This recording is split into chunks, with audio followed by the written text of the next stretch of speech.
My dear students, do you feel that in our everyday activity we very frequently flex or bend our forearm at the elbow joint? So here Almighty give the arterial anastomosis around the elbow joint. Why? Because if the artery is present only in front of the elbow, then during bending the arteries will kink and causes hamper of the blood supply to the forearm or the wrist or the distal areas of the kinked portion. And it is also very common question in the exam that draw and label the arterial anastomosis around the elbow joint. So let's learn about the drawing and labeling of the arterial anastomosis around the elbow joint, and from there we will also learn the branches of the brachial artery. Okay, for your better understanding, I have put the elbow joint under a glass along some portion of the humerus and some portion of the ulna and the radius, and I shall draw the anastomosis here over the glass.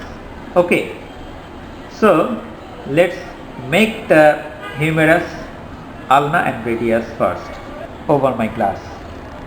Here is the shaft of the humerus, here is the medial epicondyle, and here is the trochlea, and here is the capitulum, and here is the lateral epicondyle.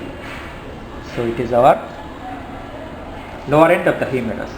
Okay, and here this is the ulna. Here is the head of the ulna and the upper portion of the shaft of the ulna. And here is our radius, head of the radius, and then the neck, and then the shaft. Okay, the interosseous membrane is present here from the radius to ulna. Here is the interosseous membrane. So this is our medial side and this is the lateral side. For making sure that this is the medial side, we will draw the chest wall and the upper portion of the abdomen here. Okay, so it is the medial side, and here is the lateral side.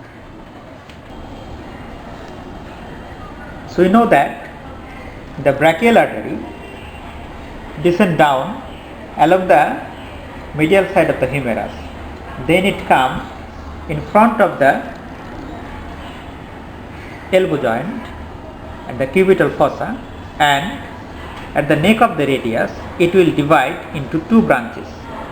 One is the radial artery and another one is the ulnar artery. From this ulnar artery the common interosseous artery will arise, and one artery will go in front of the interosseous membrane, that is the anterior interosseous artery, and another one is the posterior interosseous artery that goes posterior to the interosseous membrane. Okay, now come to the brachial artery. This brachial artery, near its middle point, it gives rise to one large branch, that is the large artery that goes deep to the posterior compartment of the arm through the radial groove and along the radial nerve. This dot dot dot means this artery goes behind the bone, behind the humerus. As it goes deep, so it is termed as the profunda, and it is the artery of the arm or brachial region. So it is termed as the arteria profunda brachii. This arteria profunda brachii will divide into two branches.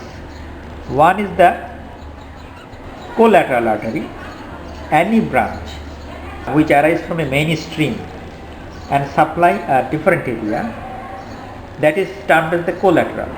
And as this collateral artery is situated at the radial side, so it is termed as the radial collateral artery.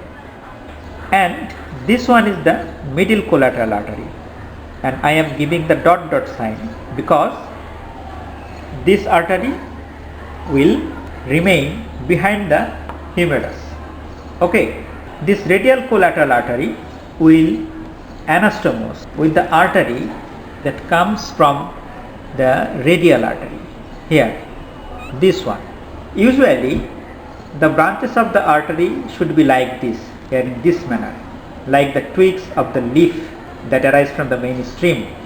But if any artery come at opposite direction, that is termed as the recurrent, and it is situated at the radial side, so it is the radial recurrent artery, or arise from the radial artery, so it is termed as the radial recurrent artery. So this radial recurrent artery will anastomose with the radial collateral artery. Okay, in the medial side, here two arteries will arise.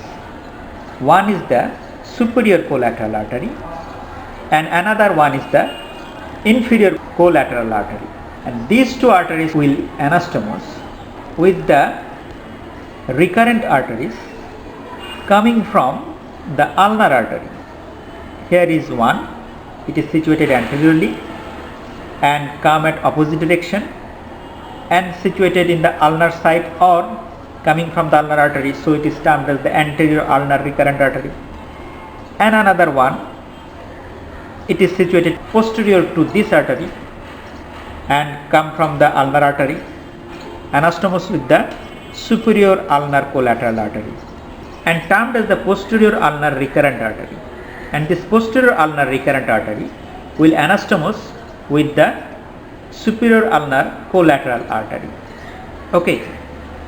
Now, from this common interosseous artery, another artery goes to the opposite direction. So it is also termed as the recurrent artery, and it is the interosseous recurrent artery. This interosseous recurrent artery will anastomose with the middle collateral artery, and two twigs come from the radial collateral artery and the inferior ulnar collateral artery to join with the previously mentioned two arteries. And I have to mention another thing, that another artery that comes from the brachial artery, that is the nutrient artery, that will supply the bone or humerus. So it is the anastomosis around the elbow joint. Very simple to you now, and I hope you can draw and label this in your exam khata very nicely. The lack of blood supply to the flexor muscles of the forearm due to compression or spasm of brachial artery leads to necrosis and muscle contracture. In supracondylar fracture of the humerus, the anteriorly displaced upper bony fragment compresses the brachial artery. This results in inadequate blood supply to the flexor muscles. Further reduction in blood supply results in necrosis and fibrosis of the muscles, leading to Bachmann's ischemic contracture, in which there is flexion contracture of the hand at the metacarpophalangeal and interphalangeal joints. The brachial artery is sometimes anastomosed with the cephalic vein in the cubital fossa to create an arteriovenous fistula. The brachial artery can also be anastomosed with the basilic vein in the arm to create arteriovenous fistula in the arm. This is necessary for hemodialysis in the renal failure in case the more common cephaloradial fistula fails to function, and that cephaloradial fistula is made in between the radial artery and the cephalic vein. We can measure the blood pressure by using the blood flow through the brachial artery, and the brachial pulse is felt medial to the tendon of the biceps brachii in the cubital fossa. And another importance of the brachial artery is in case of stab injury or any bleeding to the distal area. To control the bleeding in the forearm or hand region, the brachial artery can be compressed against the shaft of the humerus proximally at its origin.